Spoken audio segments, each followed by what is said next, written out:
வெள்ளிக்கிழமைக்கு நாங்கள் கால் பதிக்கின்றோம். எனக்கு பிரியமானவர்களே, நாளிலே இறை வார்த்தை உங்களையும் என்னையும் அழைத்து நிற்பது, எங்களை படைத்த இறைவனை ஒருபோதும் சோதிக்க வேண்டாம் என்று. இன்றைய நாளிலே நாங்கள் பார்க்கின்ற முதலாம் வாசகத்தில், தானியேல் புத்தகத்தில் எடுக்கப்பட்ட வாசகத்திலிருந்து பார்க்கிறோம்.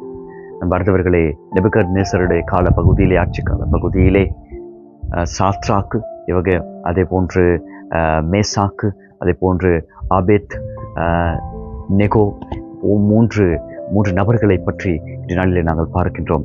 இந்த மூன்று நபரும் இறைவன் மீது எவ்வாறு விசுவாசம் கொண்டார்கள், இறைவன் அவர்களை எவ்வாறு பாதுகாத்தார் என்பதனை நாங்கள் இன்று நாளிலே பார்க்கின்றோம். அன்பார்ந்தவர்களே, இன்றைய இந்த வாசகத்தை நாங்கள் வாசிக்கின்ற பொழுது, நற்செய்தி வாசகத்திலும் அதே போன்று இறைவனுடைய சித்தத்தை நிறைவேற்ற வந்த இயேசுனுடைய வாழ்க்கை எவ்வாறு அவர் மீது விசுவாசம் கொண்டார் என்பதனையும் நாங்கள் பார்க்கின்றோம்.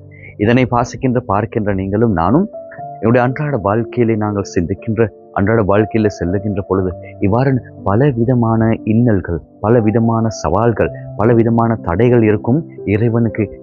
இறைவனுக்கு உள்ளே நாங்கள் சாட்சி பகிர்கின்ற பொழுது, அப்படியானால் சாட்சி பகிர்கின்ற நீங்களும் நானும் எவ்வாறு இறைவனுக்கு சாட்சி பகிர்கின்றோம்? அந்த சாட்சி பகிர்கின்ற பொழுது, நாங்கள் சாட்சியை பகிர்ந்து கொள்ளுகின்ற பொழுது, நான் உண்மையாகவே இறைவன் மீது முழுமையான விசுவாசம் என்னிடம் இருக்கின்றதா? அந்த முழுமையான விசுவாசம் எங்களிலே இல்லாமல் இருக்கின்ற பொழுது நாங்கள் மற்றவர்களுக்கு சாட்சி பகிர முடியாது. என்பவர்களே, அன்றைய மூன்று நபர்களிலே வாழ்க்கையில நாங்கள் பார்த்தோம், இறைவன் மீது முழு நம்பிக்கை இருந்தது. அதன் காரணமாக தங்களுடைய வாழ்க்கையை கூட ஒப்புக் கொடுக்க அவர்கள் பயப்படவில்லை.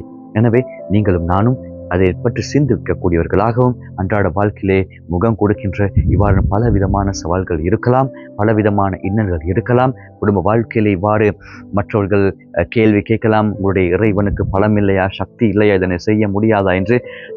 ஆனால் நீங்களும் நானும் ஆன்மீக ரீதியாக நான் இறைவனோடு எவ்வாறு தொடர்பு கொண்டிருக்கின்றேன் என்பதனை பற்றி சிந்திப்பதற்கு இந்த நாளிலே நீங்களும் நானும் அழைக்கப்படுகின்றோம். அதனை பற்றி சிந்திக்க, அதனை பற்றி தியானிக்க இந்த நாளிலே நாங்கள் முயற்சி செய்வோம்.